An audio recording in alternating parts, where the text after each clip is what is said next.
Hello everyone, you are welcome in the series of rapid revision classes for the board exam. Today we have the topic 12th class political science party system in India. पूरे syllabus के अंदर अगर सबसे कोई lengthy chapter है उसका नाम है पार्टी सिस्टम इन इंडिया।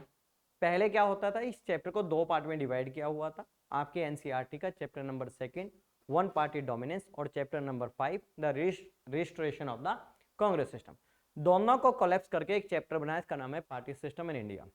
अगर बेसिकली इस चैप्टर को पूरी तरह से प्रिपेयर किया जाए, क्योंकि ये चैप्टर आपका 12 मार्क्स का आएगा with the plus democratic resurgence के साथ, इस चैप्टर के अंदर आपके पास 11 इंपॉर्टेंट क्वेश्चंस हैं और हर बार बोर्ड के अंदर 6 मार्क का क्वेश्चन, 4 मार्क का क्वेश्चन और 1 मार्क के क्वेश्चन आए।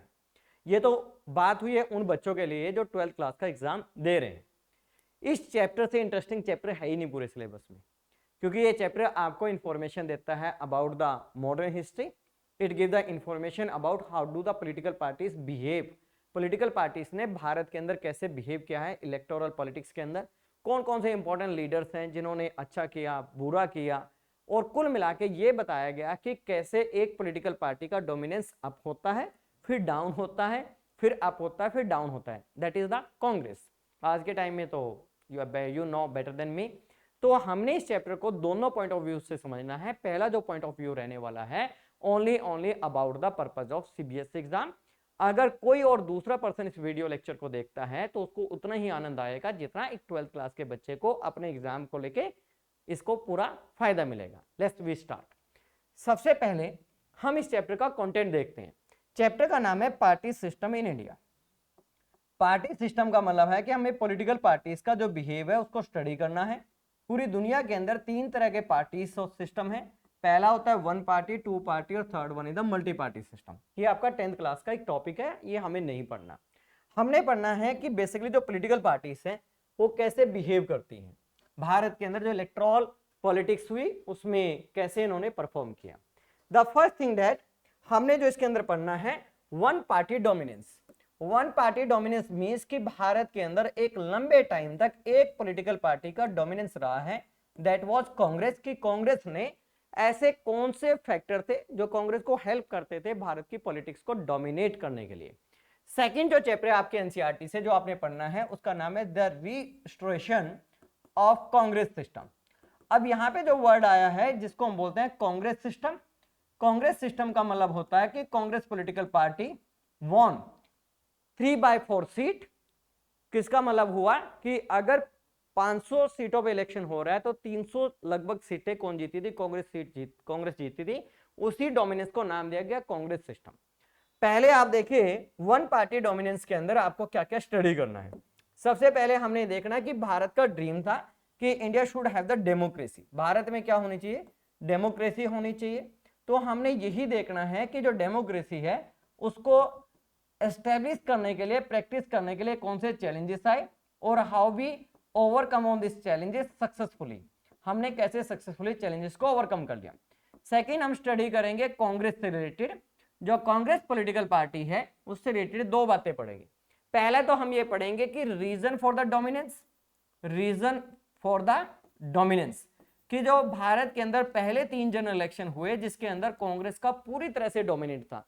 इसका मतलब यह था कि जैसे आज के टाइम में हमें बीजेपी का डोमिनेंस लगता है कि बीजेपी के सबसे ज्यादा चांसेस है इलेक्शन जीतने के, उसी तरह से आजादी से लेकर 3 जनरल इलेक्शन तक कांग्रेस के बारे में भी यही बोला जाता था कि कांग्रेस का कैंडिडेट इलेक्शन जीत के आएगा। सेकंड हमने क्या करना है, इस डोमिनेंस को कंपेयर करना है विद वन पार्टी सिस्टम से। वन पार्टी सिस्टम और डोमिनेंस में क्या अंतर है विद द एग्जांपल। और थर्ड थिंग हम इसका नेचर पढ़ेंगे, और नेचर में हमें 2 चीजें पढ़ना है, सोशल एंड आइडियोलॉजिकल कोलिजन। यहां से 1 मार्क का question can be the frame out, social and ideological collision. तो कुल मिला के हमें 3 टॉपिक के ऊपर फोकस करना है। The first thing that democracy वाला और कांग्रेस के ये 3 टॉपिक है। Registration of the Congress system क्या होता है, सिंपल थिंग दैट कि Congress system is when Congress political party won 3/4 seat, उसको हम क्या बोले, रजिस्ट्रेशन बोले। कि जो कांग्रेस पॉलिटिकल पार्टी थी वो इतनी सीटें जीतती थी, इस डोमिनेंस को नाम दिया गया CS का मतलब Congress system. This word is coined by one scholar of Indian politics his name is Rajni Kothari. Rajni is the name of the male, not a female. Rajni Kothari ने कांग्रेस के डोमिनेंस को नाम दिया गया कांग्रेस सिस्टम। आज के टाइम में वर्ड यूज किया जाता है बीजेपी सिस्टम, तो ये माना जाता है बीजेपी वॉन द 3/4 सीट। अब हमने ये देखना है कि पहले से लेके 3 जनरल इलेक्शन तक Congress political party won 3/4 seat और उसको नाम क्या दे दिया गया, कांग्रेस सिस्टम। भारत के अंदर 4 जनरल इलेक्शन हुआ। 4 जनरल इलेक्शन कब हुआ, ये भी क्वेश्चन आता है। 4 जनरल इलेक्शन हुआ 1967 में और it is known as a landmark. Landmark का मतलब है रिमार्केबल है कि भारत के अंदर 4 जनरल इलेक्शन रिमार्केबल है। और कांग्रेस को क्या मिली, ओनली सिंपल मेजोरिटी मिली, not mean the 3/4 seat. Simple majority का मतलब है कि आधे से ज्यादा सीटें जीती, 3/4 सीटें नहीं जीती। इसको क्या बोलेंगे, डिक्लाइन द कांग्रेस सिस्टम। फिर भारत में 5th जनरल इलेक्शन हुआ 1971 में, again Congress political party won 3/4 seat. इसका मतलब जो कांग्रेस सिस्टम है वो क्या हो गया, रिस्टोर हो गया। तो this content we have to study in the today's class. You can conclude that कि फर्स्ट जनरल इलेक्शन 1951 से लेके हमने जो पॉलिटिक्स पढ़नी है टिल 1974 तक की पॉलिटिक्स को हमने इसके अंदर स्टडी करना था। Let's we start. सबसे पहली बात, जैसे कि हमने पहली क्लास के अंदर पढ़ा था कि इंडिपेंडेंस के बाद Indian government put the 2 goals. हमने 2 गोल्स रखे थे। पहला जो गोल्स था वो क्या था, टू एस्टेब्लिश द डेमोक्रेसी। दूसरा गोल्स क्या था, रैपिड इकोनॉमिकल डेवलपमेंट। तो लास्ट क्लास के अंदर हमने इकोनॉमिकल डेवलपमेंट की ही बात की है। अब डेमोक्रेसी का भारत के अंदर कौन सा टाइप आएगा, indirect democracy. The reason is behind, क्योंकि भारत एक बहुत बड़ा कंट्री है जहां पे हर एक person can not become the part of decision making. हमने इनडायरेक्ट डेमोक्रेसी के साथ एक वर्ड जोड़ दिया कि भारत किसको फॉलो करेगा, पार्लियामेंट्री फॉर्म ऑफ गवर्नमेंट को। Parliamentary form of the government Bharat के अंदर इसलिए है क्योंकि हम बहुत इन्फ्लुएंस थे किससे, ब्रिटिशर से। और पास्ट के अंदर भी भारत में parliamentary form of the government थी और इसको ज्यादा accountable form of the government माना जाता है in the comparative of presidential form of government. अब डेमोक्रेसी भारत में आएगी और डेमोक्रेसी के बारे में ये बहुत बड़ा एक मिसपरसेप्शन था बोल रहा हूं क्योंकि अब नहीं है। ये मिसपरसेप्शन ये था कि democracy can only be survived. जो डेमोक्रेसी है वो उन्हीं कंट्री के अंदर हो सकती है जहां पे स्मॉल ज्योग्राफिकल एरिया हो, पहला पॉइंट। सेकंड पॉइंट ये बोलता है स्मॉल पॉपुलेशन हो। थर्ड पॉइंट ये बोलता है कि ज्योग्राफिकल एरिया, पॉपुलेशन और वहां के जो वोटर्स हो वो क्या हो, लिटरेट हो। अब भारत के अंदर जो कंडीशन है वो क्या अपोजिट है, क्योंकि भारत क्या है, बिग कंट्री है, बिग पॉपुलेशन है, इलिटरेट वोटर्स है। तो वेस्टर्न कंट्रीज ने ये प्रिडिक्ट किया कि democracy will not survive in the India. Bharat के जो लीडर थे वो कमिटेड थे कि भारत में हम डेमोक्रेसी तो लेके आएंगे ही आएंगे। और उसके लिए क्या किया गया, डेमोक्रेसी के लिए एक इलेक्शन कमीशन एस्टेब्लिश किया गया, इलेक्शन कमीशन ऑफ इंडिया। अब इलेक्शन कमीशन ऑफ इंडिया का बोर्ड के अंदर जो क्वेश्चन आता है वो 3 फॉर्म में आएगा। पहला फॉर्म आएगा कब एस्टेब्लिश हुआ, सेकंड इसका पहला चेयरमैन कौन है, और द थर्ड थिंग दैट इसका मेन काम क्या था। फर्स्ट पॉइंट में लिखोगे जो election commission of India it was established on 25 January 1950। Second लिखोगे इसका जो पहला चेयरमैन है वो कौन थे, सुकुमार सेन। और थर्ड पॉइंट लिखोगे to conduct free and fair election. इसका मेन ऑब्जेक्टिव था कि भारत के अंदर फ्री एंड फेयर इलेक्शन कराए जाए, इलेक्शंस। अब election commission of India has been given the responsibility to conduct the free and fair election, but election commission of India face the challenges. ये simple question आएगा, what major challenges faced by the election commission of India to conduct the first general election in India. अब यहां पे basically इसके सामने 4 problem आई। पहली जो problem आई वो क्या थी, to draw the boundaries of the constituency, क्योंकि बिना कॉन्स्टिट्यूएंसी के तो इलेक्शन हो नहीं सकता। अब कॉन्स्टिट्यूएंसी क्या होती है, जब किसी देश को डिवाइड किया जाता है for the purpose of election, this geographical area the known as the constituency. Bharat के अंदर जो कॉन्स्टिट्यूएंसीज की बाउंड्री ड्रॉ की गई it is done by the delimitation commission. Delimitation commission क्या है, एक अलग से अथॉरिटी है जो इलेक्शन कमीशन के साथ काम करेगी, पर फाइनल डिसीजन इसका होगा, ये बाउंड्री ड्रॉ करेगा कि कहां के लोग कहां पे वोट डालेंगे। डेलिमिटेशन कमीशन ने डिसाइड किया कि भारत के अंदर 2 तरह की कॉन्स्टिट्यूएंसी होगी। पहली जो कॉन्स्टिट्यूएंसी थी वो किसके लिए थी, लोकसभा के लिए। यहाँ पे एक नंबर है, पहली लोकसभा के लिए कितने मेंबर इलेक्ट हुए, 489। दूसरा क्या होगा, भारत के अंदर फेडरलिज्म है, हर एक स्टेट के लिए स्टेट लेजिस्लेटिव असेंबली होगी, तो लगभग 3200 एमएलए इलेक्ट होने थे, और इनको हम क्या बोलते हैं, एमपीस बोलते हैं। सेकंड जो बड़ा चैलेंज था वोटिंग लिस्ट का, क्योंकि बाउंड्रीज के बाद क्या चाहिए भाई, वोटिंग लिस्ट चाहिए। तो यहाँ पे वोटिंग लिस्ट का मतलब क्या होता है, a list of the eligible voters. ये डिसाइड किया गया कि भारत के अंदर जो वोटिंग लिस्ट होगी it will be based on the universal adult franchise. और वेस्टर्न कंट्रीज ने बोला this is the big Gamble in the history of the democracy, क्योंकि ये डेमोक्रेसी तो स्मॉल पॉपुलेशन के लिए बनी हुई है, और भारत के अंदर उसमें 17 करोड़ वोटर्स थे, और आप सबको राइट टू वोट दे रहे हो। और साथ में ये लिख दिया गया कि भारत के अंदर जो वोटिंग राइट होगा वो 21 ईयर्स वाले लोगों को दिया जाएगा। पर वोटिंग लिस्ट को जब प्रिपेयर किया गया तो यहाँ पे लैक्स ऑफ द वीमेन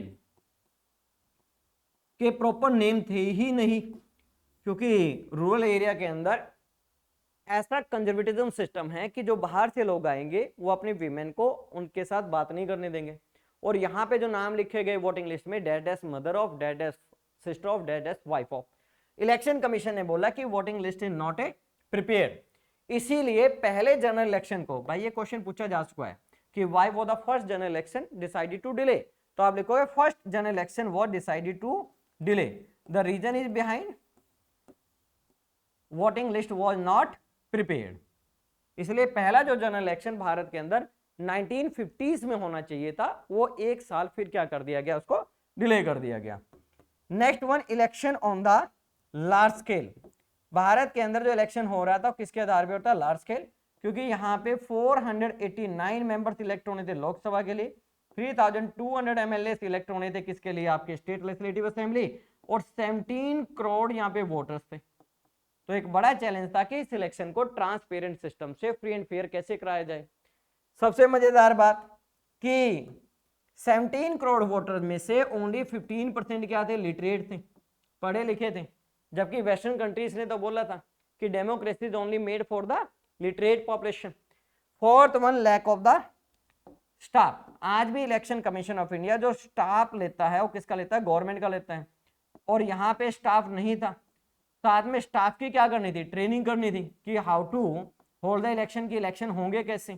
तो ये सारा का सारा जो काम किया गया बहुत बेहतर तरीके से किया गया, और जो चैलेंजेस सामने आए उनको ओवरकम करके भारत के अंदर पहला general election took place in 1951 to 52। अब जो फर्स्ट जनरल इलेक्शन है इसका टाइम पीरियड पूछ लेते हैं कई बार कि भारत के अंदर जो पहला जनरल इलेक्शन है कब हुआ। जब भी आप चेक करोगे इंटरनेट पे भी तो वहां पे लिखा आएगा 1951 से लेके 52, क्योंकि 1951 में वोटिंग स्टार्ट हुई थी मंथ ऑफ नवंबर में और ये मार्च तक गया था, तो ये 52 भी लिखते हैं हम। पहला क्वेश्चन इसका क्या आएगा, why the first general election is the known as the landmark in the history of democracy. इसको हम क्या मानते हैं भाई, लैंडमार्क मानते हैं in the history of democracy. उसके तीन बड़े कारण हैं।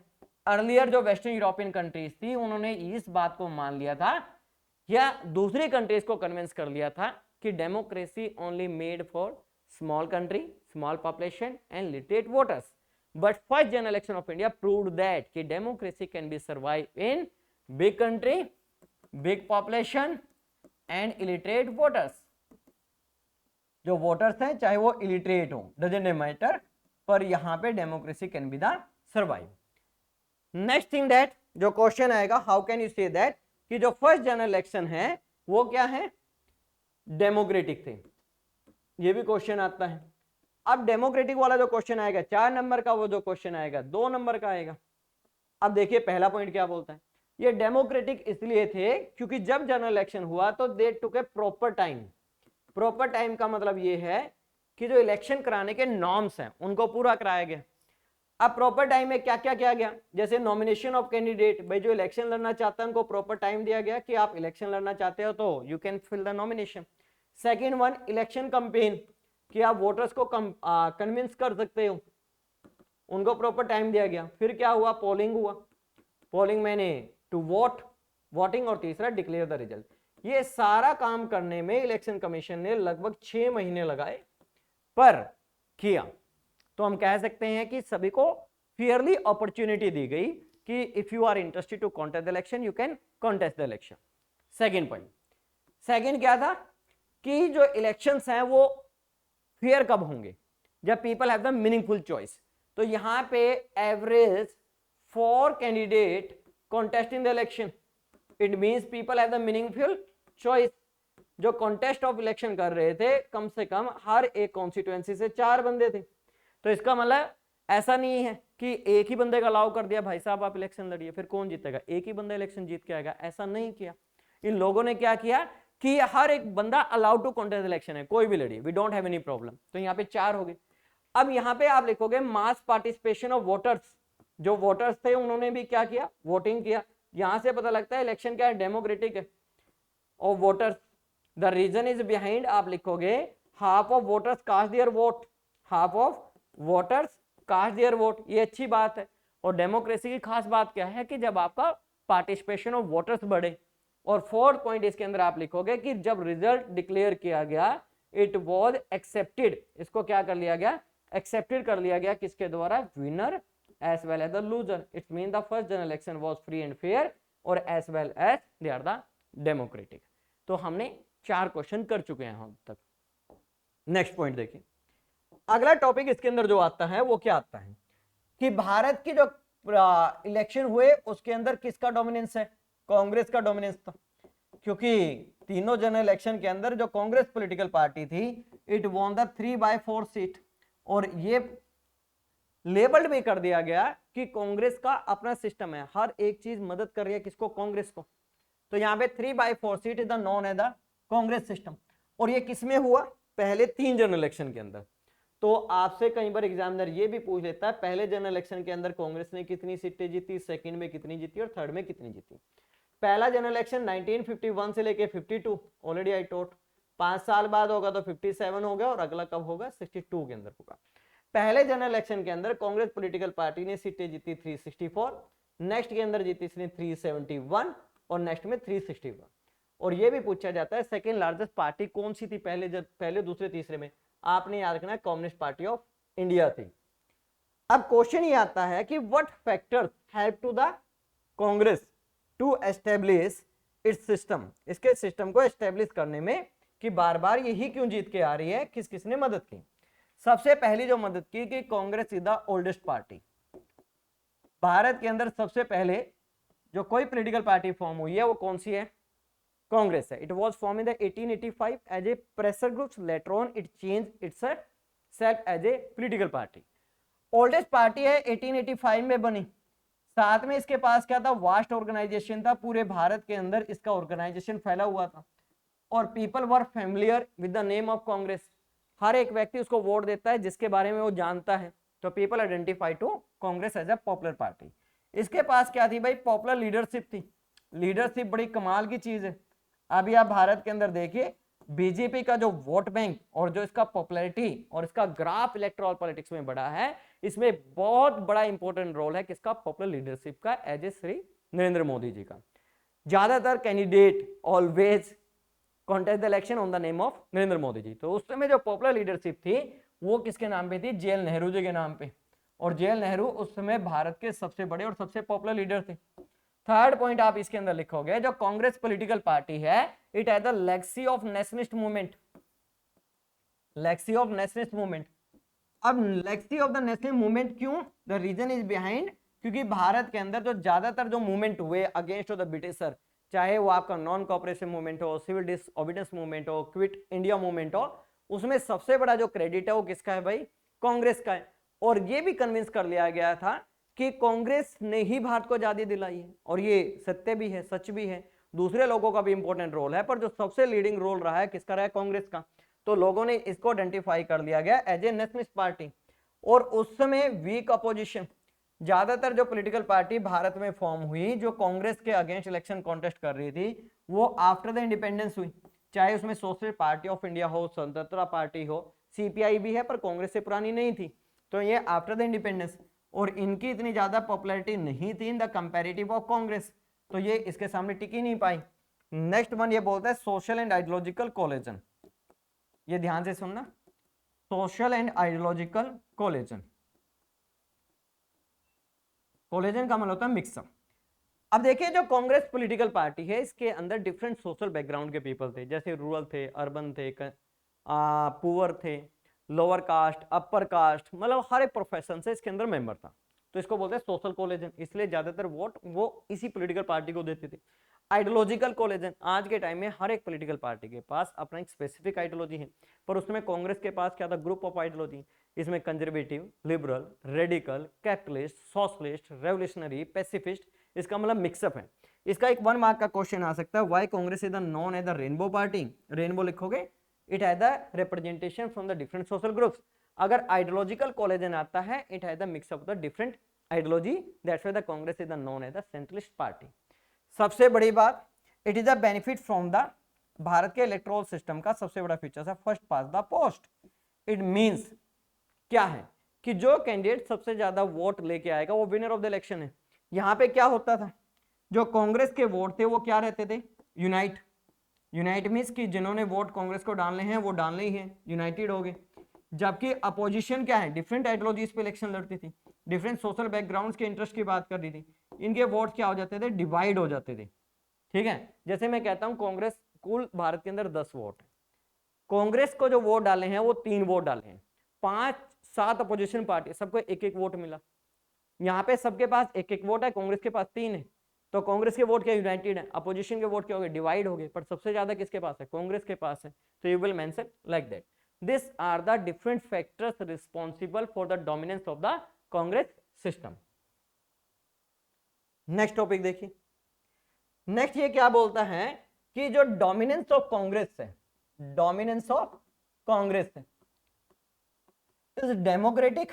पहला क्वेश्चन तो यही पूछा जाता है, क्या ये डेमोक्रेटिक है, क्योंकि बार बार यही इलेक्शन जीत के आ रही है, तो आप इसको क्या डेमोक्रेटिक मानते हो।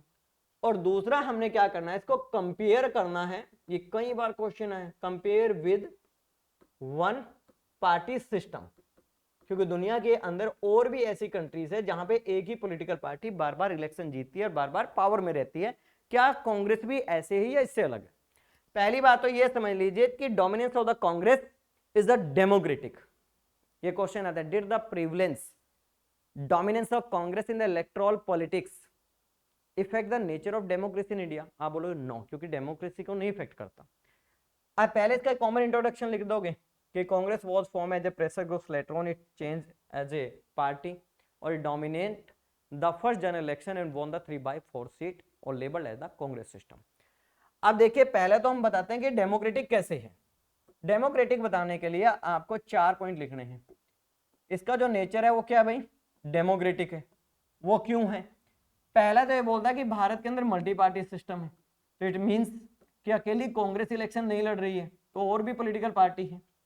दूसरा, आप इसके अंदर बताओगे भारत के अंदर इंडिपेंडेंट इलेक्शन कमीशन है, और इंडिपेंडेंट इलेक्शन कमीशन का मतलब ये है कि कोई भी पॉलिटिकल पार्टी अगर अनफेयर मींस यूज करेगी तो उस कंडीशन के अंदर क्या होगा, वो उस पॉलिटिकल पार्टी के कैंडिडेट की कैंडिडेचर को कैंसिल कर सकती है और कोई भी डिसिप्लिनरी एक्शन ले सकता है।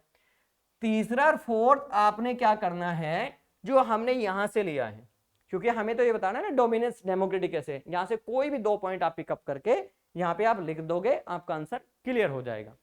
नेक्स्ट हमारे पास यहाँ पे क्या है कि आप इसको कंपेयर कीजिए किसके साथ, वन पार्टी सिस्टम के साथ। अब आप जब कंपेयर कर रहे हो किसके साथ, वन पार्टी सिस्टम के साथ, पहली बात तो समझ लीजिए वन पार्टी सिस्टम क्या है। इट मींस कि किसी भी तरीके से, चाहे वो अनफेयर मींस है, बैड ट्रिक्स है, कॉन्स्टिट्यूशनल प्रोविजन है, किसी भी तरीके से अगर एक ही पॉलिटिकल पार्टी बार बार जीत के आ रही है उसको हम सिस्टम बोलते हैं। पर एक political party proper democratic norms को फॉलो करके जीत के आ रहे हैं उसको डोमिनेंस बोलते हैं। तो डोमिनेंस इज द डेमोक्रेटिक और सिस्टम इज द अनडेमोक्रेटिक। तो लेट्स बी कंपेयर। सबसे पहले इसमें जो कंपैरिजन करते हैं हम किसके साथ करते हैं, चाइना। चाइना के अंदर क्या है बेटे, वन पार्टी सिस्टम है, और वन पार्टी सिस्टम का मतलब क्या है, only one political party allowed to contest the election. जबकि भारत में क्या है, मल्टी पार्टी सिस्टम है। इंडिया में क्या है भाई, मल्टी पार्टी सिस्टम है। तो यहीं से हमें पता लग गया कि चाइना का जो वन पार्टी डोमिनेंस है वो अनडेमोक्रेटिक है, जबकि इंडिया के अंदर क्या है, हमारा डेमोक्रेटिक है। सेकेंड थिंग दैट, जो सेकेंड इसके अंदर पॉइंट लिखा हुआ है वो आप लिखोगे मैक्सिको का। मैक्सिको इज द कंट्री, यहां पे क्या है, एक पॉलिटिकल पार्टी है, इसका नाम है PRI, इंस्टीट्यूशनल रेवोल्यूशनरी पार्टी। 2000 तक यही पॉलिटिकल पार्टी बार बार इलेक्शन जीतती आई। उसका बड़ा कारण क्या था, this political party use the bad tricks to win the election. ये गलत तरीकों से इलेक्शन जीत के आती थी। जबकि हमने ये देखा कि भारत के अंदर क्या है, इंडिपेंडेंट इलेक्शन कमीशन है। अगर कोई political party try to bad tricks करती है तो उस कंडीशन में election commission the full authorise to cancel the candidature of the candidate. Next point आप देखोगे, एक कंट्री है, इसका नाम है सीरिया। जो सीरिया है वहां पे एक पॉलिटिकल पार्टी है, इसका नाम है बाथ पार्टी। बात ये नहाने वाला नहीं है, रिलीजियस है, रिलीजियस सिंबलाइज है, बाथ पार्टी है। और वहां के कॉन्स्टिट्यूशन के अंदर लिख दिया गया कि only this political party allowed to contest the election. पर भारत के कॉन्स्टिट्यूशन में क्या लिखा है, आर्टिकल 326 326 ये कहता है कि भारत के अंदर the person who is eligible to vote, eligible to contest the election है। इसका मतलब भारत के अंदर all the people have the fair opportunity to contest the election है, जबकि यहां पे ऐसा नहीं है। तो this thing you have to write, this question can be asked into the 2 marks 3 marks 4 marks और 6 मार्क्स के अंदर this question can be asked in the exam, और आया है कई बार। नेक्स्ट, अब वन पार्टी डोमिनेंस का हमने कंटेंट कर लिया है as per the CBSE syllabus 2022-3, ये हो गया है, इतना ही करना आपने। अब हमारे पास आता है द रजिस्ट्रेशन वाला। अब the registration of the Congress system के अंदर हमने जो स्टडी करनी है वो कहां से स्टार्ट करना है, वो हमने स्टार्ट करना है बेटे 1964 से, और 1964 से हम स्टार्ट होके 1974 तक जाएंगे। तो कुल मिला के हमारा जो टॉपिक रहने वाला है वो 10 इयर्स का इलेक्टोरल पॉलिटिक्स स्टडी करना है। इसमें कुछ चीजें कंट्रोवर्सी भी हैं, और मैं बचूंगा कुछ ऐसा बोलने से जिससे कोई कंट्रोवर्सी क्रिएट हो। बस आपको समझाने के लिए मेरा पॉइंट ऑफ व्यू है, मेरा कोई इसमें पर्सनली अपना पॉइंट ऑफ व्यू नहीं है। जो आपकी एनसीईआरटी है, सरकार की किताब है, जो बातें उसमें लिखी है उसी को मैं जस्टिफाई करने की कोशिश करूंगा। देखिए, इसमें सबसे पहले स्टार्ट होता है death of JL Nehru. Bharat के प्राइम मिनिस्टर लॉन्ग लास्टिंग रहे हैं, और जब डेथ ऑफ जेएल नेहरू हुआ 1964 के अंदर, तो ये एक बड़ा क्वेश्चन था कि भारत के अंदर नया प्राइम मिनिस्टर कौन होगा। और भारत की पॉलिटिक्स में उस समय एक नया नाम चला हुआ था, जिसको बोलते हैं सिंडिकेट, जिसको हम बाद में पढ़ेंगे। बस अब ये समझ लो कि कांग्रेस के सबसे सीनियर और मोस्ट एक्सपीरियंस लीडर के ग्रुप था 1960s में विद इन द कांग्रेस, उसको बोला जाए सिंडिकेट। तो 64 के अंदर भारत के अंदर यूनेमसली बिना किसी अपोजिशन के ये डिसाइड कर लिया गया कि भारत का नया जो प्राइम मिनिस्टर होगा वो लाल बहादुर शास्त्री होगा।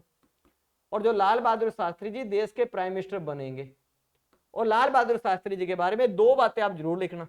ही is a known for the man of principle, ये अपने कमिटमेंट के बहुत स्ट्रांगली मानने वाले व्यक्ति थे। आज की तरह नहीं है कि आपने यस बोला फिर कल नो बोल दो, परसों यस बोल दिया नो ना, एक बार जो बोल दिया तो बोल दिया। He is a known as the man of principal.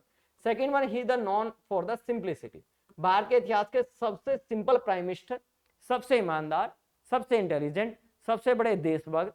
We can use any word in the press of the Lal Bahadur Shastri ji. अब ज्यादा समय नहीं है इनके बारे में बात करने, द रीजन इज बिहाइंड क्योंकि हमें रिवीजन फास्ट करना है। Lal Bahadur Shastri, Lal Bahadur Shastri as a become a prime minister of India, इनके सामने 2 बड़े चैलेंज आए as a PM of India. अब वो चैलेंजेस क्या है? पहला इनके सामने जो चैलेंजेस आया वो क्या है, वॉर विद पाकिस्तान। पाकिस्तान ने हमारे ऊपर अटैक कर दिया 1965 के अंदर, और जब इन्होंने अटैक कर दिया तो इंटरनेशनल पॉलिटिक्स का ऐसा सिनेरियो बना कि USA supported indirectly to the Pakistan. अब हमारे पास ऑप्शन नहीं था। उसमें Lal Bahadur Shastri ji has given the famous slogan Jai Jawan जय किसान। कुल मिला के हमारे देश के अंदर उसी ईयर 1966 के अंदर ग्रीन रेवोल्यूशन आया, प्रोडक्शन इन फूड बढ़ा, साथ में हमारी आर्मी बहुत ब्रेवरी से लड़ी और पाकिस्तान की आर्मी को मारते मारते लाहौर तक छोड़ के आई। कुछ ऐसा माना जाता है, लिखा जा गया है कि भारत ने इस वॉर को जीत लिया। ये पॉइंट ऑफ व्यू है। सेकंड वन, भारत के अंदर हाई लेवल के इकोनॉमिक क्राइसिस थे। इकोनॉमिक क्राइसिस के उनके सामने 2 बड़े कारण थे। पहला बड़ा कारण, वॉर हो चुका था, वॉर विद चाइना, और जब भी किसी कंट्री के साथ वॉर होगा तो कुल मिला के ये मान लीजिए उस देश के अंदर इकोनॉमिक क्राइसिस आएंगे ही आएंगे। सेकंड क्या था, कंटिन्यूसली भारत के अंदर फेलियर ऑफ मॉनसून हो रहा था, और फेलियर ऑफ मॉनसून होने का मतलब है फेलियर ऑफ क्रॉप्स, और फेलियर ऑफ क्रॉप्स का मतलब है shortage of food and the raw material. अगर शॉर्टेज ऑफ फूड और रॉ मटेरियल होगा उस देश के अंदर इन्फ्लेशन आएगा, और साथ में क्या हो जाएगा, अनएम्प्लॉयमेंट आएगी। ये थी। उसके बाद इस वॉर के बाद 65 के वॉर के बाद एक पैक्ट साइन हुआ जिसको बोलते हैं Tashkent pact. Tashkent is the capital of Uzbekistan, that time it was the part of the USSR. 1966 के अंदर विद द मीडिएटिंग, ये क्वेश्चन आया है, किस कंट्री ने मीडिएटिंग किया था? यूएसएसआर ने। ये पीस एग्रीमेंट साइन हुआ, ये इंडिया और पाकिस्तान के बीच में हुआ। इंडिया के जो लीडर थे उनका नाम था एलबी शास्त्री, लाल बहादुर शास्त्री जी, और पाकिस्तान के जो लीडर थे अयूब खान। एग्रीमेंट साइन होने की सेम नाइट को Lal Bahadur Shastri ji was expired. It was the biggest setback to the India. उनकी डेथ के बाद, वो बाद में कभी और क्लास में बात करेंगे कि उसके ऊपर क्या कंट्रोवर्सी है, अभी इतना ही समझ लीजिए, ही वॉज द डाइड। जैसे डेथ होती है 1966 के अंदर, दोबारा से फिर बड़ा क्वेश्चन मार्क था कि भारत का अब पीएम कौन होगा, क्योंकि मेजोरिटी किसके पास है? कांग्रेस के पास है।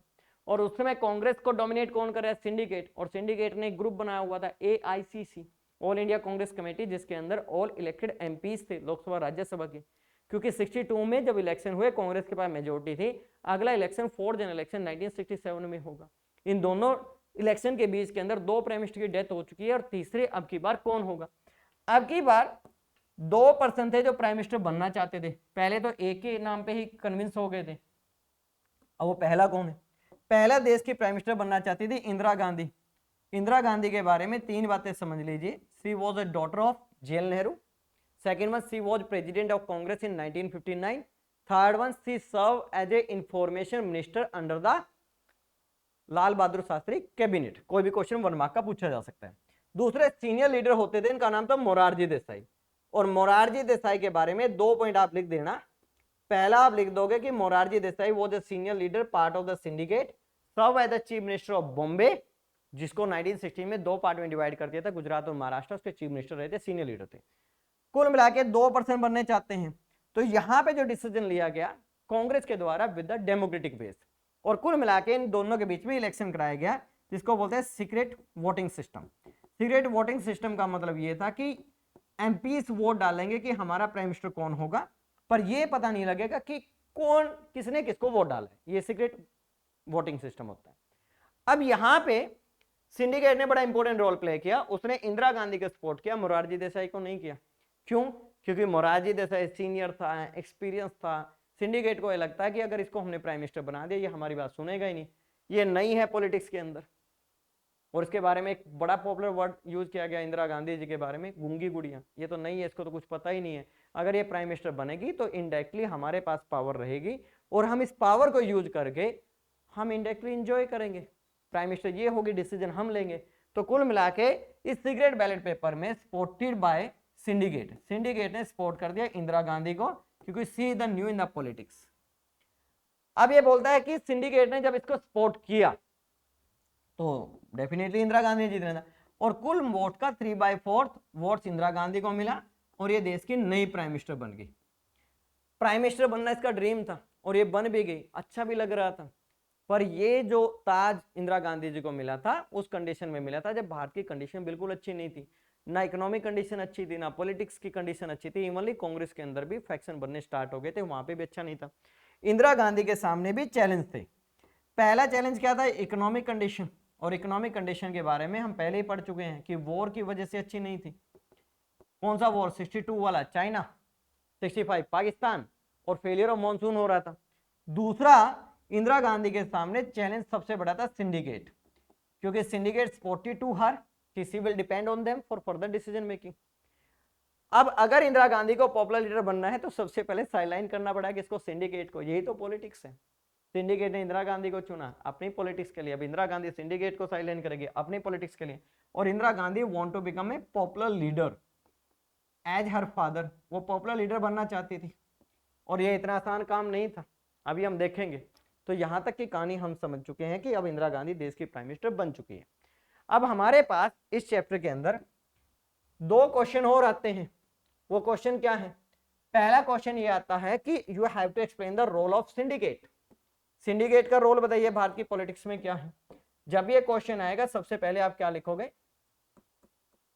सिंडिकेट का डेफिनेशन आप लिखोगे, syndicate it was informal group with in Congress with senior and experience leader of Congress in 1960s। इसका मतलब 3 बातें लिखनी है। पहला क्या लिखोगे? इनफॉर्मल ग्रुप है। दूसरा आप क्या लिखोगे, सीनियर लीडर है, साथ में क्या है, एक्सपीरियंस है। सीनियर है तो डेफिनेटली एक्सपीरियंस तो होगा ही होगा। पर ये जो ग्रुप है ये 1960s में ही था, 1960s में था। और किस पॉलिटिकल पार्टी का था, कांग्रेस। वैसे सिंडिकेट का लिटरल मीनिंग होता है ग्रुप ऑफ इंटेलिजेंट पीपल। ये भी अपने आप को इंटेलिजेंट मानते थे, पर इंदिरा गांधी ने इनकी इंटेलिजेंसी चलने नहीं दी। क्वेश्चन आएगा कि what was the role of syndicate, कि आप सिंडिकेट का रोल बताइए कि भारत की पॉलिटिक्स में सिंडिकेट का क्या रोल है। सिंडिकेट का जब आप रोल लिखोगे तो क्या लिखोगे, पहला पॉइंट सबसे पहले, appointment of Lal Bahadur Shastri ji, appointment of Lal Bahadur Shastri ji देश के प्राइम मिनिस्टर बने, किसकी सपोर्ट से, इंदिरा गांधी भी सपोर्ट से, किसके, सिंडिकेट। सेकंड वन ये बोलता है कि जो इंदिरा गांधी की काउंसिल ऑफ मिनिस्टर बनी उसको भी चूज किसने किया, सिंडिकेट ने। जैसे मोरारजी देसाई वो defeated against of Indira Gandhi, Morarji Desai को खुश करने के लिए डिप्टी प्राइम मिनिस्टर बनाया गया। सिंडिकेट के एक बहुत बड़े लीडर होते थे नीलमा संजीव रेड्डी, उनको स्पीकर बनाया गया। और जो बड़े बड़े लीडर थे सबको क्या बनाया गया, काउंसिल ऑफ मिनिस्टर का पार्ट बनाया गया। तीसरा, भारत के अंदर जितनी भी मेजर पॉलिसीज बनती थी, लॉज बने हैं 1960s में, all are made with the consent of syndicate, consent of syndicate. जो सिंडिकेट था वो डिसाइड करता था भारत में क्या रूल बनेगा, क्या पॉलिसी बनेगी। फोर्थ वन, 1969 का प्रेसिडेंशियल इलेक्शन, जो मैं आगे आपको पढ़ाऊंगा, बहुत इंटरेस्टिंग है, इंफॉर्मेशन आपको मिलेगी। प्रेसिडेंशियल इलेक्शन हुआ और इस प्रेसिडेंशियल इलेक्शन के अंदर जो कैंडिडेट था कांग्रेस का, उनका नाम था एनएस रेड्डी। और एनएस रेड्डी के नाम से कई रिकॉर्ड हैं भारत की पॉलिटिक्स में, वो आपको बताऊंगा मैं। एनएस रेड्डी, ये भी किसने डिसाइड किया, सिंडिकेट ने। नेक्स्ट में आप लिखोगे कि कांग्रेस वॉज स्प्लिटेड, कांग्रेस फिर डिवाइड होगी दो पार्ट में। एक को हम क्या बोलते हैं, कांग्रेस सीआर, और दूसरे को बोलते हैं सीओ, कांग्रेस ऑर्गेनाइजेशन। आर का मतलब है request which was led by Indira Gandhi, O मैंने ऑर्गेनाइजेशन, ऑर्गेनाइजेशन को कौन डोमिनेट कर रहा था, सिंडिकेट। तो कुल मिला के ये कंक्लूड किया जा सकता है कि कांग्रेस का सिंडिकेट जो ग्रुप था 1960s का सच में ही बहुत पावरफुल ग्रुप था। अगला क्वेश्चन क्या आता है कि जो भारत की पॉलिटिक्स का 1960s वाला डिकेड है, decade means 10 year, labelled as the dangerous decade in the politics of India. Bharat की पॉलिटिक्स का सबसे खतरनाक अगर कोई डिकेड रहा है वो कौन सा रहा है, 1960s का रहा है। क्योंकि कुछ भी तो अच्छा नहीं हुआ भारत के लिए, जब कुछ अच्छा नहीं हुआ तो इसका क्वेश्चन आता है। और हर एक as a being a student of political science, as a being a citizen of India, we should know that, हमें पता होना चाहिए कि भारत पहले कैसा था अब कैसे है। जो हमें बहुत सारा डेवलपमेंट मिला है उसके पीछे की कहानी बहुत स्ट्रगल से भरी हुई है। अब अच्छा क्या नहीं हुआ, पहला आप लिखोगे डेथ ऑफ 2 PM 1960s के अंदर भारत के दो प्राइम मिनिस्टर की डेथ हुई which led to the political instability. एक कौन सी हुई, लाल बहादुर शास्त्री जी, और दूसरी कौन सी हुई थी, भारत के पहले prime minister JL Nehru ji की। और आप इसका ईयर मेंशन कर दोगे।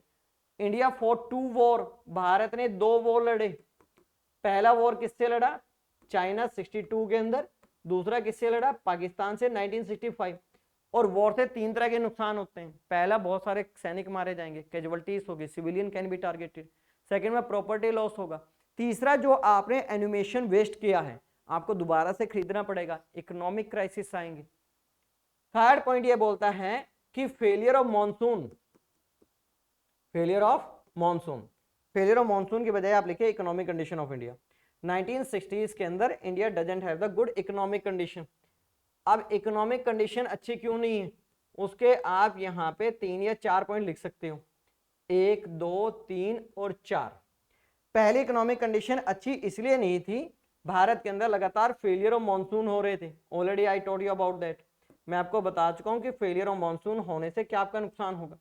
दूसरा, एक अरब वर्सेस इजराइल वॉर हुआ 1967 में, जिससे ऑयल के प्राइस हाइक हो गए। तीसरा, इंदिरा गांधी ने क्या किया था, इंडियन करेंसी को दोबारा से रीएवलेट कराया, और जिससे हमारे देश की करेंसी की वैल्यू कम हो गई। अब हमें यूएसए से बहुत सारा खरीद रहे थे, पहले जिस चीज को खरीदने के लिए 5 रुपए देने पड़ते थे, अब उसी डॉलर को खरीदने के लिए 7 से 8 रुपए देने पड़े। फोर्थ पॉइंट ये बोलता है कि भारत के अंदर इकोनॉमिक कंडीशन बुरे होने का सबसे बड़ा कारण जो समझ में आता है कि हमारे देश का जो इंफ्रास्ट्रक्चर है वो पूरी तरह से डेवलप नहीं हो पा रहा था, और जिससे हमारा वेस्टेज ऑफ रिसोर्सेज बहुत ज्यादा हो रहा था।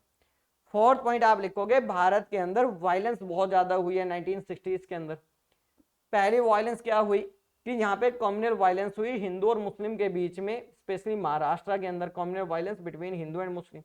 दूसरा 1967 में भारत में एक प्रोटेस्ट स्टार्ट हुआ जिसको बोलते हैं नक्सलाइट मूवमेंट। आज भी भारत की पॉलिटिक्स को बहुत ज्यादा सफर करना पड़ता है, भारत के बहुत सारे रिसोर्सेज वेस्टेज होते हैं जिसको हम नक्सलवादी बोलते हैं। वेस्ट बंगाल से स्टार्ट हुआ था, नक्सलबरी डिस्ट्रिक्ट से। 4 पॉइंट लिखे, your answer will be perfect, you will not lose a single marks. आगे देखिए, अब नेक्स्ट हमारे पास 3 टॉपिक है और लास्ट की कुछ टर्म्स हैं, वो जरूर सुनना आप लोग, बीच में क्लास मत छोड़ना भाई। पहली क्या है, पहले पूछा जाता है कि जो भारत के अंदर 4th जनरल इलेक्शन हुआ इसको हम लैंडमार्क क्यों बोलते हैं।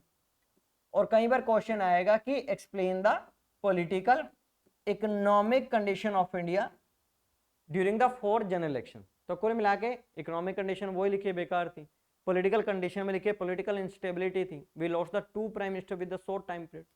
अब देखिए पहला पॉइंट, इसमें क्या लिखोगे, भारत के इतिहास के अंदर जब से इलेक्शन होने स्टार्ट हुए थे, फर्स्ट टाइम जो कांग्रेस पॉलिटिकल पार्टी थी उसको ओनली सिंपल मेजोरिटी मिली। कांग्रेस को क्या मिली, मेजोरिटी। इसका मतलब गवर्नमेंट अभी भी कांग्रेस ही बनाएगी। 283 सीटें जीती, पर क्या नहीं कर पाई है, नॉट कांग्रेस सिस्टम। इसका मतलब 3/4 सीटें नहीं जीत पाई। क्यों नहीं जीत पाई, उसके कई कारण थे। एक तो फैक्शन इन कांग्रेस था, सिंडिकेट और इंदिरा गांधी दोनों आपस में चीजों को लेकर कंसेंट नहीं थी। सेकंड, भारत की इकोनॉमिक कंडीशन बहुत बुरी थी, अनएम्प्लॉयमेंट था, इन्फ्लेशन था, बेसिक कमोडिटीज के रेट बहुत ज्यादा थे, करप्शन था, तो पीपल वर नॉट हैप्पी। फिर भी कांग्रेस ने मैनेज किया मेजोरिटी। दूसरा क्या था कि हाफ ऑफ कैबिनेट, जो इंदिरा गांधी का कैबिनेट था, लॉस्ट द इलेक्शन। इसमें बड़े बड़े धुरंधर जो लीडर थे भारत के अंदर, वो इलेक्शन हार गए because people were not happy. और उसमें ज्यादातर जो लीडर थे वो कौन थे, सिंडिकेट के थे, जैसे K Kamaraj, he the known as the king maker in the politics of India. एक एस.के. पाटिल होते थे, अतुल्य घोष होते, top leader, they lost the election. इसलिए इसको हम क्या मानते हैं, लैंडमार्क। या फिर क्वेश्चन आता है अर्थक्वेक। अर्थक्वेक क्या होता है, अनएक्सपेक्टेड होता है, तो उसी तरह से ये सारे रिजल्ट क्या थे, अनएक्सपेक्टेड थे। तीसरा क्या था कि भारत के अंदर पहली बार 9 स्टेट ऐसे थे जहां पे नॉन कांग्रेस रूल्ड स्टेट बने। अब इन 9 स्टेट के अंदर जो गवर्नमेंट बनी थी, उन गवर्नमेंट को एक नाम दिया गया था एसवीडी। एसवीडी का मतलब है संयुक्त विधायक दल। एसवीडी का मतलब क्या है, संयुक्त विधायक दल। इसके बारे में लास्ट में हम पढ़ेंगे, बस ये समझ लो भारत के 9 स्टेट ऐसे थे जहां पे कांग्रेस का रूल था ही नहीं। और एक प्रोवर्ब थी कि एक ट्रेन स्टार्ट होती है from Delhi to Howrah, in not a cross from the single Congress rule state. Bharat की पॉलिटिक्स के अंदर नया डायमेंशन स्टार्ट हुआ जिसको बोलते हैं डिफेक्शन। क्या बोलते हैं भाई, डिफेक्शन। डिफेक्शन का मतलब होता है एन इलेक्टेड एमपी और MLA change their party on whose symbol they win the election. मतलब एमपी और एमएलए जब पार्टी चेंज कर ले। डिफेक्शन भारत के अंदर 1967 के 4th जनरल इलेक्शन से स्टार्ट हुआ। 3 स्टेट तो ऐसे हैं, दिस क्वेश्चन वो आस्क भाई, और मैप के अंदर भी आ सकता है और ये भी आ सकता है। डिफेक्शन कहां से स्टार्ट हुआ, हरियाणा से। फेमस स्लोगन था आया राम गया राम। 1967 में 3 स्टेट में कांग्रेस को मेजोरिटी मिली। उनमें हम स्टार्ट करते हैं अपने स्टेट से, हरियाणा। हरियाणा बॉर्डर शेयर करता है किसके साथ, यूपी, और यूपी किसके साथ, मध्य प्रदेश। ये 3 ऐसे स्टेट थे जहां पे Congress secure the majority but not able to form the government due to defection, क्योंकि उसके एमएलए ने अपोजिशन को ज्वाइन कर लिया था। भारत के अंदर पहली बार इतने मैसिव स्केल पे कोलिजन गवर्नमेंट बनी, क्योंकि जो एसबीडी था ये एक अलायंस था। क्या था, अलायंस था। और कोलिजन गवर्नमेंट बनाई किसने, एसबीडी ने, संयुक्त विधायक दल ने। और संयुक्त विधायक दल को पंजाब के अंदर पॉपुलर फ्रंट बोला जाता था। और एक एसवीडी अलायंस में से ही एक पॉलिटिकल पार्टी थी जिसका नाम था डीएमके। डीएमके को क्लियर मेजोरिटी मिली, कहां पे, तमिलनाडु के अंदर। और ये पहला ऐसी पॉलिटिकल पार्टी थी भारत की जो नॉन कांग्रेस होते हुए क्लियर मेजोरिटी मिली। अब मिली क्यों, क्योंकि वहां पे एक मैसिव प्रोटेस्ट चलाया हुआ था इसने, एंटी हिंदी मूवमेंट। हिंदी के नाम पे इसको बहुत ज्यादा वोट मिले, हिंदी के अगेंस्ट बोलने के नाम पे। तो यार 4 पॉइंट इसके अंदर लिख सकते हो। अगला क्वेश्चन इसके अंदर आता है कि why Congress was splitted. Highly repeated question है भाई, ये सबसे ज्यादा बार ये क्वेश्चन पूछा गया है कि जो कांग्रेस है वो स्प्लिट क्यों हुई। स्प्लिट का मतलब है टूटना। अब स्प्लिट ऑफ कांग्रेस इन 1969, पहला क्वेश्चन तो यही आता है कि जब कांग्रेस का स्प्लिट हुआ, this question was asked in the civil services exam also, कि जब कांग्रेस का स्प्लिट हुआ तो उस समय कांग्रेस का प्रेसिडेंट कौन था। याद रखना, Nijalingappa, he was a former chief minister of Karnataka. Nijalingappa, ऐसे याद रख सकते हो, एंडोट गप्पा, गोलगप्पा नहीं, मैं उनके बारे में नहीं बोला, आपको लर्न करने के लिए बता रहा हूँ। Split of Congress 1969। 1969 में कांग्रेस के स्प्लिट होने के कौन कौन से रीजन है, बेसिकली क्वेश्चन ये आएगा, या what are the factor responsible for the split of Congress. तो यहां पे जो आपने फैक्टर्स याद रखने हैं, सबसे पहला जो फैक्टर्स है वो क्या है, अपॉइंटमेंट ऑफ इंदिरा गांधी। वैसे तो इंदिरा गांधी की अपॉइंटमेंट हुई थी with the support of syndicate, पर ऐसे कुछ और लीडर भी तो थे ना जो कांग्रेस में इंदिरा गांधी को पसंद नहीं करते थे। तो इस कंडीशन में कांग्रेस के अंदर फैक्शन डेवलप होना स्टार्ट हुआ, एक इंदिरा गांधी का और एक दूसरे के अपोजिशन का। दूसरा क्या हुआ, इंदिरा गांधी ने साइड लाइन टू सिंडिकेट कर दिया। अब सिंडिकेट ने तो इंदिरा गांधी को इसलिए प्राइम मिनिस्टर बनाया था कि हमारी सुनेगी, पर इसने तो सुनी ही नहीं, क्योंकि she want to become independent the popular leader, तो इसलिए syndicate were not with Indira Gandhi. तीसरा क्या हुआ, जो काम इंदिरा गांधी करना चाहती थी उसको सारे काम को कौन अपोज कर रहा, सिंडिकेट। जैसे इंदिरा गांधी चाहती थी कि भारत के अंदर मैं प्रो सोशलिस्ट काम करूं, भारत के अंदर पब्लिक सेक्टर की डेवलपमेंट करूं, पर इसको अपोज किसने किया, सिंडिकेट ने। इसके लिए इंदिरा गांधी एक पॉइंट भी लेके आई थी, 10 पॉइंट प्रोग्राम, जिसमें फोकस किया गया था सोशलिज्म के डेवलपमेंट पे, और बाहर के अंदर सोशलिज्म को फॉलो करने वाली पॉलिटिकल पार्टी सीपीआई, पर इसको सिंडिकेट के जो लीडर थे वो पसंद करते ही नहीं थे, वो कहते थे ये तो वन पार्टी रूल वाली पॉलिटिकल पार्टी है। फोर्थ पॉइंट आप लिखोगे, इंदिरा गांधी ने 14 बैंक्स का नेशनलाइज किया, और जैसे इंदिरा गांधी ने बैंक्स का नेशनलाइज किया, नेशनलाइज का मतलब है अंडर द गवर्नमेंट रूल, इसका भी अपोज किसने कर दिया भाई, सिंडिकेट ने। और पांचवा पॉइंट आप लिखोगे, Indira Gandhi abolish the Privi purse, इसके बारे में 4 लाइनें याद जरूर रखना, ये आता है question, abolish the Privi purse.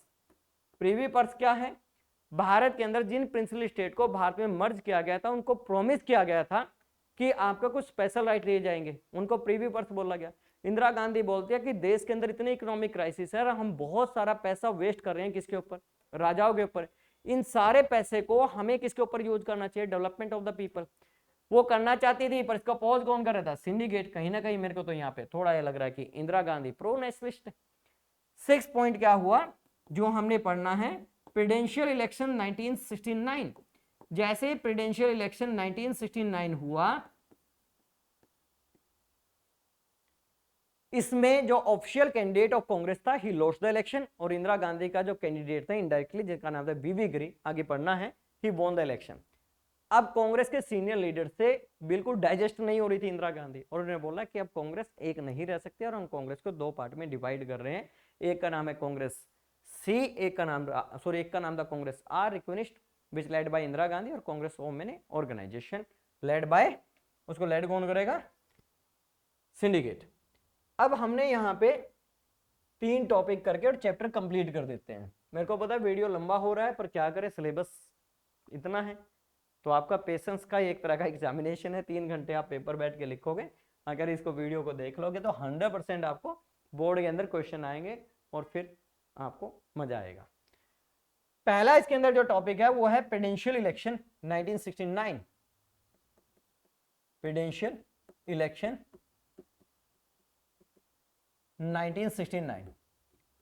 1969 में भारत का एक प्रेसिडेंट थे, इनका नाम था Zakir Hussain, he was died.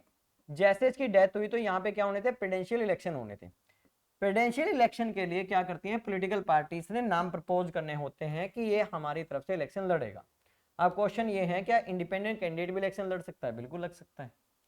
तो यहाँ पे कांग्रेस ने जो नाम दिया वो किसका दिया, कांग्रेस ने नाम प्रपोज किया, क्योंकि कांग्रेस के जो हेड थे निजिलगप्पा जी थे, और ही वो द मेंबर ऑफ सिंडिकेट थे, और उन्होंने ओनली सिंडिकेट के ही मेंबर से कंसल्ट किया, इंदिरा गांधी को कोई प्रायोरिटी नहीं दी, जबकि इंदिरा गांधी उस समय देश की प्राइम मिनिस्टर थी।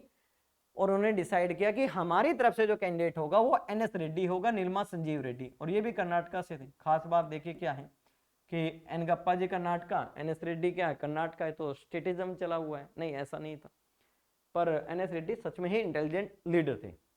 दूसरी तरफ इंदिरा गांधी ने बड़ी रिक्वेस्ट की, किससे, कांग्रेस के प्रेसिडेंट से, एन गप्पा से, कि you change the name of the NS Reddy. उसमें NS Reddy speaker of Lok Sabha थे, इंदिरा गांधी से बिल्कुल नहीं बनती थी। और बाहर का पॉलिटिकल सिस्टम कुछ ऐसा है, अगर प्रेसिडेंट ज्यादा इंटेलिजेंट हो तो प्राइम मिनिस्टर के लिए ट्रबल क्रिएट कर सकता है, और कौन व्यक्ति ये कहता है कि मेरे लिए ट्रबल क्रिएट कीजिए, आप बैल मुझे मार। तो इंदिरा गांधी बिल्कुल नहीं बर्दाश्त करना चाहती थी कि NS Reddy become the president of India, क्योंकि उसके लिए क्या करेगा, प्रॉब्लम क्रिएट करेगा। इसलिए इंदिरा गांधी ने रिक्वेस्ट की कि इसका नाम चेंज कीजिए, पर कांग्रेस ने नहीं सुनी। तो यहाँ पे इंडिपेंडेंटली फिर इंदिरा गांधी ने किसको सपोर्ट कर दिया, वीवी गिरी।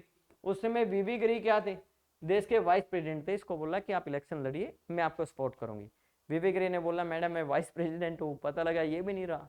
वो कहते हैं आपको घबराने की बिल्कुल जरूरत नहीं है, जैसे पाकिस्तान के अंदर वहाँ के क्रिकेटर को बोलता है घबराना नहीं है, तो सेम हियर घबराना नहीं है, आप इलेक्शन जीतोगे। और प्रेसिडेंशियल इलेक्शन में कौन वोट डालता है, एमपी और एमएलए। यहाँ पे जो एन गप्पा जी हैं, नील गप्पा जी, उस भाई साहब ने गलती कर दी, उसने एक ऑर्डर इश्यू कर दिया, इसको बोलते हैं विप।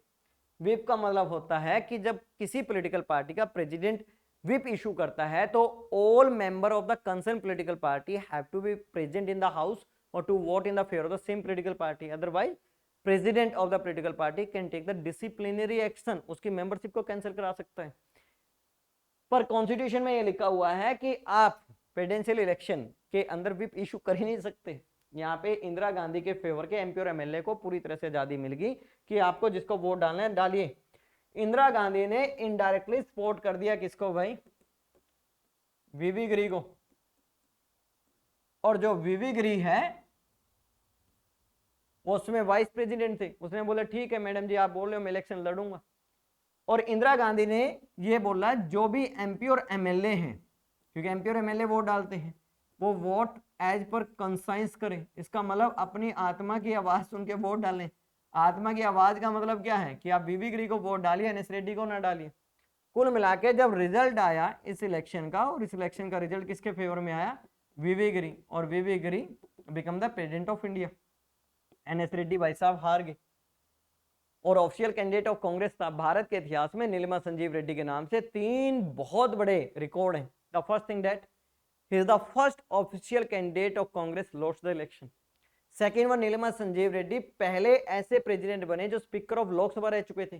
तीसरी बड़ी बात, भारत के ऐसे प्रेसिडेंट रहे जो 1977 में यूनानिमसली विदाउट एनी इलेक्शन सर्वसहमति से भारत के प्रेसिडेंट बने। ये एक बहुत बड़ी बात है। आप तो देखिए गांव के अंदर पंचायत के इलेक्शन होते हैं, वहां पे नहीं सर्वसहमति बन रही, यहाँ पे प्रेसिडेंट इलेक्शन के लिए सर्वसहमति बनी, किसके नाम से, नीलिमा संजीव रेड्डी। ये भी एक बहुत बड़ा कारण था कि कांग्रेस का स्प्लिट हुआ, वो हम पहले पढ़ चुके हैं, इसको छोड़ दीजिए। अब क्वेश्चन ये आता है कि जब स्प्लिट ऑफ कांग्रेस हुआ तो 1969 में जो कांग्रेस के मेजोरिटी के बेस पे प्राइम मिनिस्टर थी वो कौन थी, इंदिरा गांधी। अब तो इंदिरा गांधी प्राइम मिनिस्टर रहेगी नहीं, क्योंकि बहुत सारे एमपीज तो किसके साथ चले गए, सिंडिकेट के साथ चले गए। पर इंदिरा गांधी की गवर्नमेंट को उस समय जो सपोर्ट किया किसने किया, सीपीआई ने, कम्युनिस्ट पार्टी ऑफ इंडिया ने। कुल मिला के इंदिरा गांधी देश की प्राइम मिनिस्टर रहेगी। पर Indira Gandhi is one of the intelligent political leader in the history of India. उसको पता था कि अगर कोलिजन गवर्नमेंट चलती रही तो मैं लंबे टाइम तक सरवाइव नहीं कर पाऊंगी, मैं ना डिसीजन ले पाऊंगी, ना मैं अपनी आइडियोलॉजीज को, अपने इलेक्शन एजेंडा को, कोई भी काम नहीं कर पाऊंगी। उससे बचने का एक ही आसान रास्ता क्या है कि मैं दोबारा से इलेक्शन कराऊं और सेंटिमेंट का फायदा उठाऊं। ठीक है ना, सेंटिमेंट बहुत काम करते हैं इलेक्ट्रो पॉलिटिक्स में, आप देखना। कुल मिला के इसने रेजिग्नेशन दिया प्राइम मिनिस्टर ने, as prime minister give the resignation to the president, president has to dissolve the Lok Sabha, क्योंकि किसी के पास मेजोरिटी नहीं है, क्योंकि मेजोरिटी किसके पास, इंदिरा गांधी के पास। इलेक्शन होंगे और भारत में पहले मिड टर्म इलेक्शन हुए 1971 के अंदर। ये भारत के अंदर जो मिड टर्म इलेक्शन हुए 1971 के अंदर, इसमें 2 मेन ग्रुप्स इलेक्शन कॉन्टेस्ट कर रहे थे। पहला मेन ग्रुप कौन है भाई, इंदिरा गांधी, इंदिरा गांधी के साथ कौन है, सीपीआई। ये भी क्वेश्चन आ सकता है। दूसरी जितने भी अपोजिशन पार्टी थे सबने मिलकर अपना एक अलायंस बनाया, उस अलायंस का नाम बड़ा सुंदर रखा, ग्रैंड अलायंस। जितना ये सुंदर नाम था उतना ये फेलियर हो गया। ग्रैंड अलायंस किससे बना था भाई, non Congress non communist party से, non Congress and non communist party से। अब ग्रैंड अलायंस को भारत के इतिहास में one of the failure alliance माना जाता है, क्योंकि it was not able to win 10% seats. ये 10% सीट नहीं जीत पाया और ये 40 सीट ही जीत पाया, जबकि इंदिरा गांधी की पॉलिटिकल पार्टी ने 352 seat, this is known as the registration of Congress system, और सीपीआई ने भी सीटें जीती। अब इंदिरा गांधी के पास क्लियरली मेजोरिटी थी। इसका क्वेश्चन आता है कि कौन से ऐसे फैक्टर्स हैं जिसने हेल्प की कांग्रेस की टू बिकम पॉपुलर या टू विन द इलेक्शन। तो आपने कुछ नहीं करने, 4 फैक्टर लिखने हैं।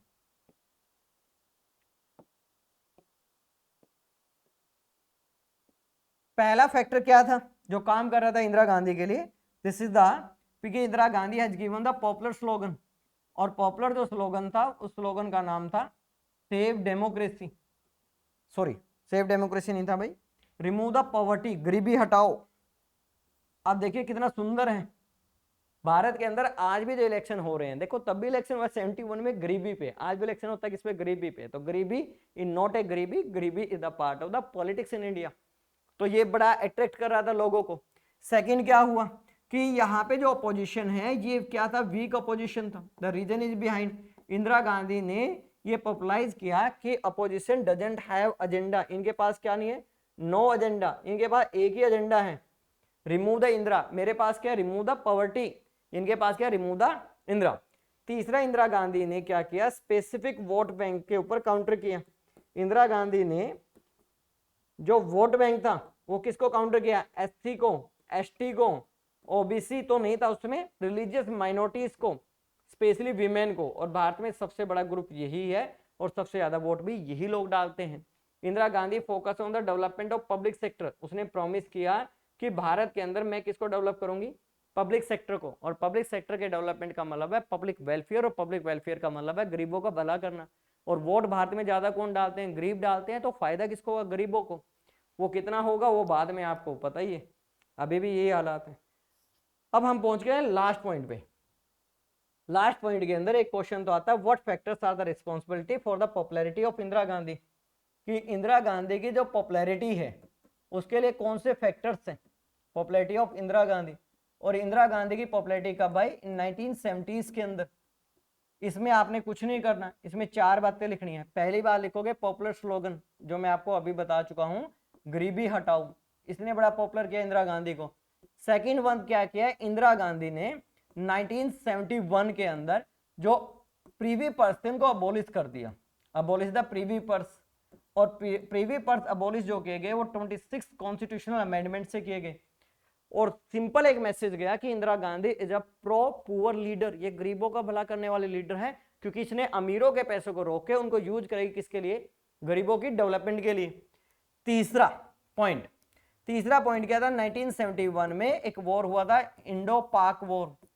और इंडो पाक वॉर के अंदर क्या हुआ था, पाकिस्तान को 2 देशों में डिवाइड होना पड़ा। एक कौन सा, वेस्टर्न पाकिस्तान, और दूसरा eastern Pakistan, converted to the Bangladesh. अब कई बार आप लोग सुनते होंगे कि Congress is not a nationalist party. अगर कांग्रेस नेशनलिस्ट पार्टी नहीं है, पाकिस्तान को फेवर करना चाहती थी, तो फिर पाकिस्तान के 2 टुकड़े क्यों कराए, ऐसा नहीं है, ये तो ओनली पार्ट ऑफ पॉलिटिक्स है। तो यहाँ पे हमें ये समझना पड़ेगा, कोई भी पॉलिटिकल पार्टी देश में आए, always they work on the national interest, कोई कम कर लेता है, कोई ज्यादा कर लेता है।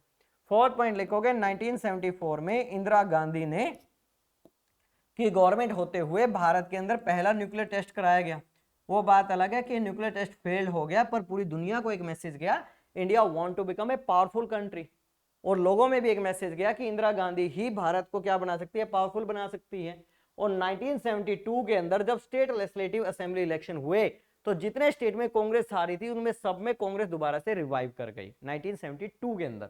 और जनरल इलेक्शन कब हुए, 67 में। तब से ये सिस्टम डगमगा गया कि भारत के अंदर जो इलेक्शंस हैं स्टेट लेजिस्लेटिव के कभी और डेट ईयर में होते हैं और किसी के कभी और ईयर में होते हैं।